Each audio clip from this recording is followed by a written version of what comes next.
몇 해 전에 베스트셀러였던 김다슬 작가의 이제는 오해하면 그대로 둔다라는 책이 있습니다.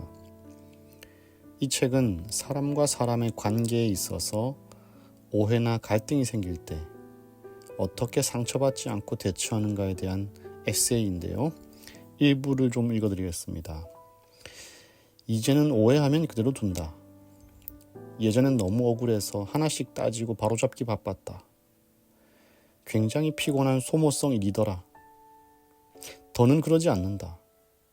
무슨 일이든 나부터 믿고 나에게 제일 먼저 확인하는 진짜 내 사람이 있음을 안 이후로는 가만 보니 그저 그런 보잘것없는 인연이나 멋대로 오해하고 마음대로 떠들고 다니더군. 그런 사람은 부디 오해한 채 그대로 멀리 사라져 주길. 관계 속에서 불가피하게 오해와 갈등이 생길 때가 있습니다. 그것을 다 풀고 앉아있자니 삶이 너무 바쁘고 피곤하다는 것이죠. 그래서 이 책은 오해를 풀어내기보다 그냥 인연이 떠나면 떠나는 대로 두고 살겠다는 태도를 권장하고 있습니다. 그런데 신앙은 그렇지 않죠. 복음은 그렇지 않습니다. 단순한 회피가 아니라 책임 있는 관계 회복을 요구한다는 것입니다. 그런 점에서 매우 세상과는 다른 입장을 취하고 있습니다.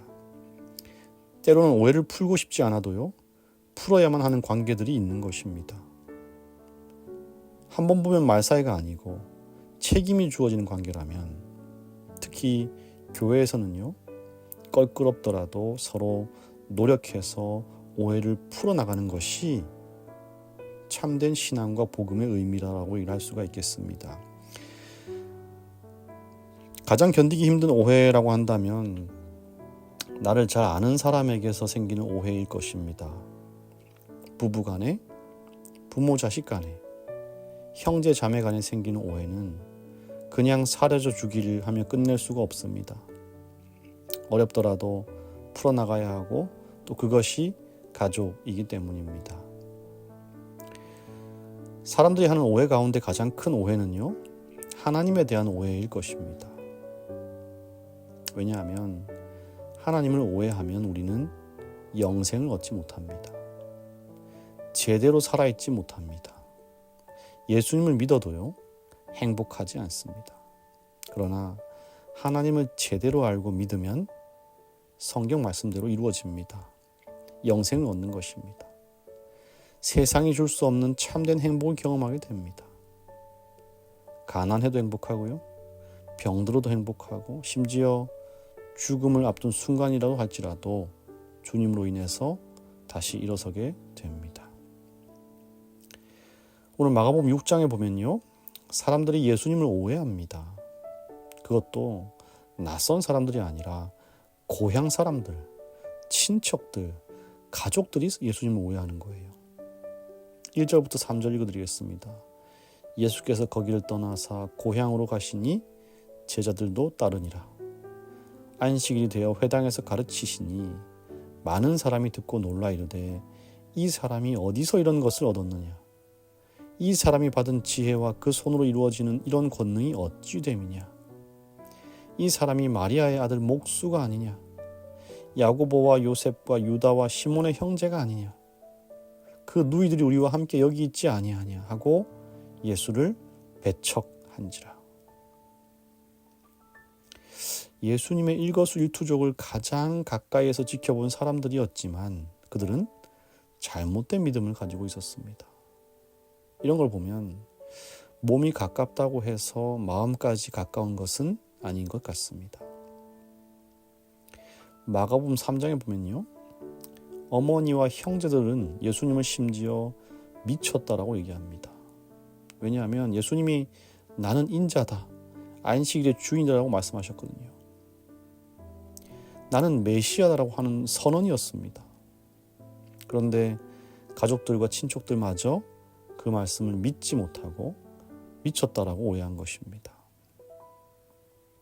요한복음 7장 5절은 이렇게 기록합니다. 이는 그 형제들이라도 예수를 믿지 아니함이로라. 믿지 않으니 오해할 수밖에 없죠. 신뢰관계가 형성되어 있지 않으면 이 사람을 오해할 수밖에 없습니다. 많은 사람들이 저의 첫인상을 보고 무섭다라고 생각하십니다. 안타깝습니다. 화가 났냐라고 물어보실 때도 있고요. 제가 싫으세요라고 물으실 때도 있습니다. 정말 죄송합니다. 저와 신뢰관계가 형성되지 않으니 이렇게 오해하실 수밖에 없습니다. 사실 당시 저는 아무 생각이 없거나 딴 생각을 하고 있거나 그랬을 뿐인데 사람들은 저의 표정을 보고 오해하는 것이죠. 저를 아는 사람들은 그냥 그러려니 합니다. 쟤 또 아무 생각 없구나. 예수님은 끊임없이 자기 자신이 하나님의 아들이고 구원자이고 메시아라고 말씀하셨지만 사람들은 그를 믿지 않았고요. 그로 인해서 오해하게 됩니다. 오늘날도 많은 사람들이 하나님을 오해합니다. 하나님의 품성을 오해하고요. 그분의 말씀을 오해하고요. 그분의 존재 자체를 오해합니다. 왜요? 진정으로 그를 믿지 않기 때문입니다. 다른 말로 하면 하나님을 믿지 않고 누굴 믿는 거예요? 다른 어떤 것을 믿는 것입니다. 다시 말하면 하나님이 아니라 자기를 믿기 때문인 것입니다. 하나님 말씀보다 내 감정, 내 계산, 내 자존심을 더 의지할 때 하나님을 오해하는 것입니다. 고향 사람들이 예수님을 어떻게 생각했어요?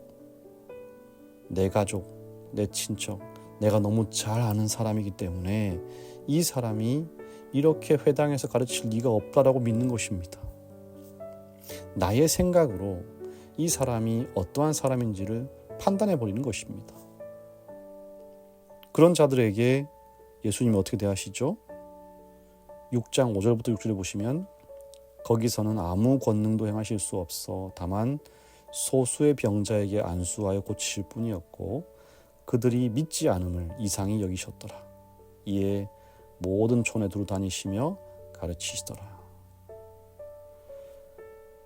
오해를 풀어주고자 원하셨지만 풀어주실 수 없습니다. 왜냐하면 믿음이 없었기 때문입니다. 그래서 결국 예수님은요, 그곳을 떠나셔서 다른 곳으로 가시게 됩니다. 이것이 얼마나 믿음의 부족에서 오는 오해이고 이 오해가 예수님을 떠나시게 만드는 결과를 가져오는 너무나도 슬프고 안타까운 모습인 것입니다. 시대소망 324쪽에 이렇게 얘기합니다. 믿음으로 그리스도를 받아들인 자들은 다 인간적인 혈육관계보다 더 가까운 관계로 그리스도께 연합하였다. 예수의 어머니는 당신의 말씀을 믿고 행하는 자로서 육신 관계에 의한 것 이상으로 더 예수와 가까운 관계를 가지고 있었다. 예수를 개인의 구주로 받아들이지 않는 한 예수의 형제들은 예수와 맺어진 관계에서 아무 유익을 받지 못할 것이었다.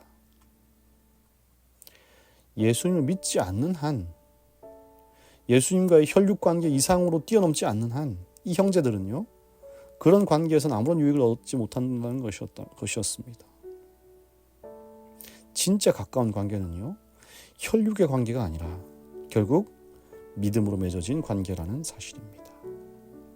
사랑하는 우리 성도 여러분, 혹시 예수님을 믿는다고 하면서도 실제로는 여전히 우리 안에 오해가 있지는 않습니까? 하나님의 뜻보다 내 자아나 내 감정, 내 계산, 내 경험을 더 앞세우는 모습 같은 것 말입니다. 오늘 그런 나의 모습을 주님 앞에 모두 내려놓으시기를 간절히 바랍니다. 그리고 주님을 개인적인 구주로 믿고 의지하여서 참된 연합을 이루시기를 간절히 바랍니다. 그렇게 할 때 우리는 오해 속에 갇히지 않고 바른 관계 속에서 하나님이 주시는 참된 자유와 생명을 누리게 될 것입니다.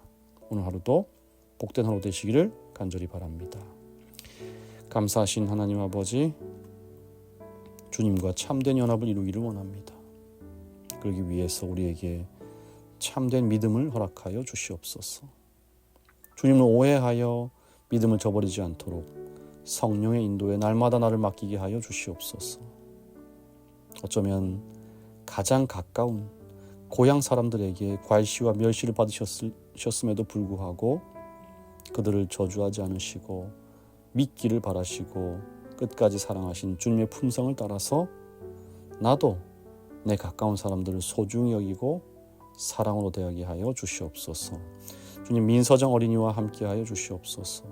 작고 어린 참으로 연약한 소중한 주님의 이 어린이를 주의 강인한 천사로 보호해 주시고 건강하고 바르게 잘 자라나도록 인도하여 주시옵시고 영화반에서 만나는 모든 친구들과 거기서 배우는 모든 가르침들을 통하여서 하나님을 사랑하는 일을 최우선으로 여길 수 있는 그런 어린이가 되게 하여 주시옵소서.